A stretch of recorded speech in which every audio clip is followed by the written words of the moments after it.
कल की कथा को ध्यान पूर्वक सुने। राजा परीक्षित ने कहा था भगवान से, श्री सुखदेव जी महाराज भगवान से पूछा राजा परीक्षित ने कि मैं आपसे यह जानना चाहता हूँ, प्रश्न को समझिए, मैं आपसे यह जानना चाहता हूँ कि जब ब्रह्मा जी ने निर्गुण भगवान के गुणों का वर्णन करने के लिए नारद जी को आदेश दिया, तब उन्होंने किन किन को किस रूप में उपदेश किया? पहला प्रश्न। ब्रह्मा जी ने निर्गुण भगवान के गुणों का वर्णन करने के लिए नारद जी को आदेश दिया, तब उन्होंने किन किन को किस रूप में उपदेश किया,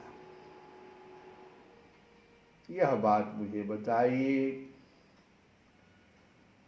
महाभाग्यवान सुखदेव जी, आप मुझे ऐसा उपदेश कीजिए कि मैं अपने आसक्ति रहित मन को, हमारा मन अब आसक्ति रहित हो गया है, लेकिन इसको मैं सर्वात्मा भगवान श्री कृष्ण में तन्मय करके अपना शरीर छोड़ सकूं।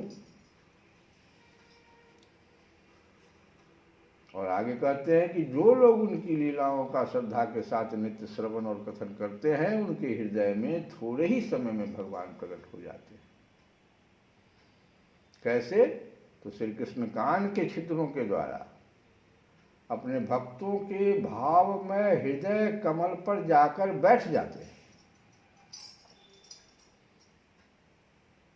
कान के छिद्रों से जाते हैं और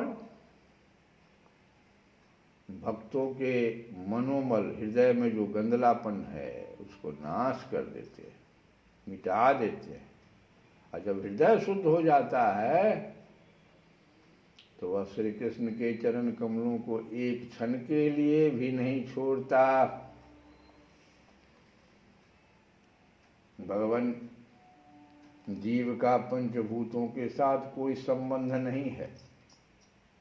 जो पंचभूत से हमारा शरीर ये बना हुआ है, इससे जो हमारे भीतर जीव बैठा हुआ है, वो उससे कोई संबंध उसका नहीं है। फिर भी इसका शरीर पंचभूतों से ही बनता है, तो क्या स्वभाव से ही ऐसा होता है अथवा किसी कारणवश से होता है?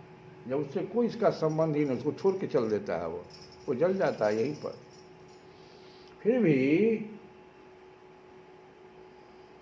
क्या बात है कि इसी से इसका शरीर बनता है, अथवा किसी कारणवश स्वभाव से ऐसा होता है, अथवा किसी कारणवश। आप इस बात का मर्म पूर्ण रीति से जानते हैं, क्योंकि आपने बतलाया कि भगवान की नाभि से वह कमल प्रकट हुआ जिसमें लोकों की रचना हुई। यह जीव अपने सीमित अवयवों से जैसे परिच्छिन्न है, वैसे ही आपने परमात्मा को भी सीमित अवयवों से परिच्छिन्न सा वर्णन किया। यह क्या बात हुआ? यह शरीर भी, ये जीव भी अपने ही सीमित अवयव, पांच भूत है, उससे भी यह संबंध नहीं रखे हुए,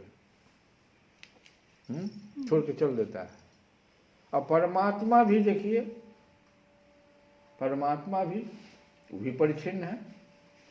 ये क्या बात हो गई?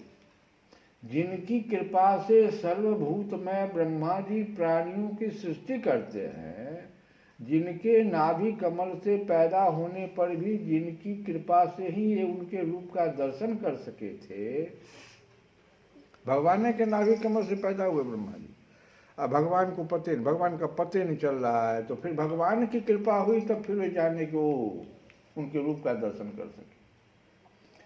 वे संसार की स्थिति, उत्पत्ति और प्रलय के हेतु सर्वांतर्यामी और माया के स्वामी परम पुरुष परमात्मा अपनी माया का त्याग करके किसमें किस रूप से शयन करते हैं, ये भी प्रश्न है।